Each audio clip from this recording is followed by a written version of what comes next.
તો હર હર મહાદેવ. આજના એક નવા વિડીયોમાં તમારા બધાનું સ્વાગત છે. આજે એક નવો જ વિડીયો લઈને આવ્યો છું અને મારા ઘરનો જ વિડીયો છે કે મારે ઘરમાં આવી ટાંકી બનાવેલી છે. તમે જોઈ શકો છો, ટાંકી બનાવેલી છે આ રીતની. તો એમાં છે ને પાણી ધીમે ધીમે ઓછું થઈ જાય છે. તો મેં કીધું આ ખાલી કરી નાખીએ આપણે પાણી ટાંકી, અને પછી જોઈએ કે ક્યાં ક્યાં ક્રેક છે. તો આમાં પાણી ખાલી કર્યું ને પછી એક દી હુકાવા દીધું. એટલે હુકાણું એટલે અમુક જગ્યાએ છે ને વાતળું ક્રેકો દેખાતી હતી. તો એના માટે આપણે એક કેમિકલ બનાવ્યું છે, જે આપણે વોટરપ્રૂફ કેમિકલ આવે ને એ થોડુંક પાણી અને સિમેન્ટ, બસ એ જ નાખવાનું, બીજું કાંઈ નહીં નાખવાનું. તો આ રીતનું જો આપણે બહુ ઘાટુંય નહીં અને હાવ પતલુંય નહીં, એ પ્રકારનું એક પેસ્ટ બનાવવાનું.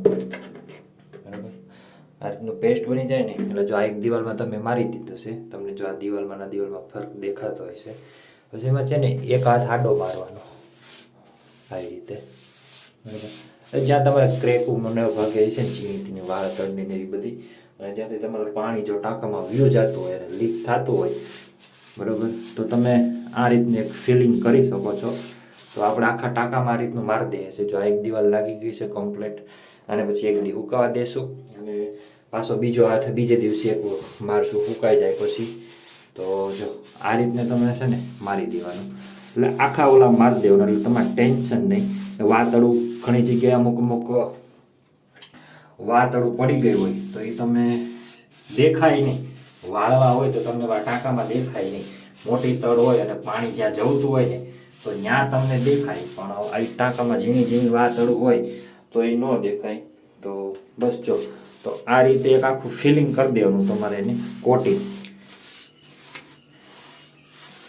આ રીતે જો તમે કોટિંગ કરી દેશો ને તો 80 થી 90% લગભગ નાનું મોટું લીકી જશે ને.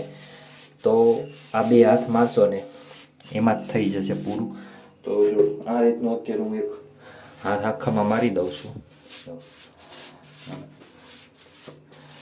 તમને જેમ સારું લાગે એમ, એવું નથી આડો હાથ મારો ઊભો હાથ મારો, પણ કન્ટિન્યુ જે મારો નહીં, એક હાથ મારો, ઊભો હાથ મારો તો ઊભો હાથ મારો, આડો હાથ મારો તો આડો હાથ મારો, એવી રીતે.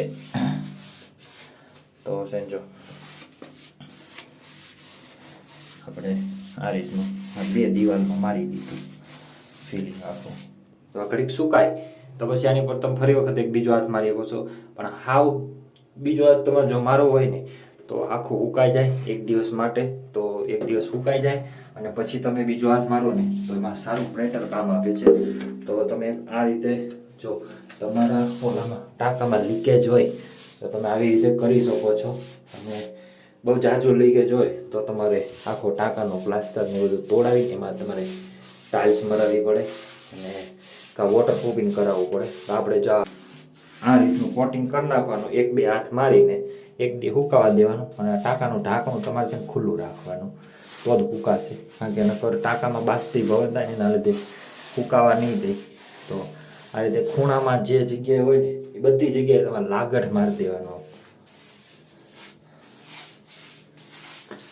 બરાબર, તો આ રીતે તમે એક વોટરપ્રૂફિંગ કરી શકો છો. અને ટાંકામાં ફૂલ ગરમી થાય છે. બરાબર, ઘડીકમાં પલળી ગયો, ઉનાળો છે, બારે એટલી ગરમી થાય પણ ટાંકામાં એટલી ગરમી થશે. તો બસ જો આ રીતનું અત્યારે એક હાથ મારી દો અને પછી તમને દેખાડું કઈ રીતે ફાઇનલ લુક દેખાય છે. તો જો તમને આ લુક અને આ લુકમાં બે ખ્યાલ ફેર પડી જશે તમને. આ આપણે કેમિકલનો મારેલો છે હાથ, એમાં જો આવી રીતે અમુક જગ્યાએ અહીંયા તમારે ખાસ ધ્યાન રાખવાનું કે બધી જગ્યાએ તમારે કેમિકલનો એક બે હાથ લાગી જવો પડે તો તમારે વોટરપ્રૂફિંગ સારું થઈ જાય. અને લગભગ 80 થી 90% જે પાણી જવાની શક્યતા હોય છે એ નીચેથી હોય, અથવા સાઈડમાં અમુક જગ્યાએ રોડ સાઈડ મકાન હોય તો રોડ સાઈડમાં શું છે ક્રેક બ્રેક પડી હોય તો ત્યાંથી પાણી જવું હોય તો એના લીધે બધું થાય. તો બસ જો, તો ચલો અત્યારે હું આ મારી દઉં, ફાઇનલ લુક પછી તમને દેખાડું.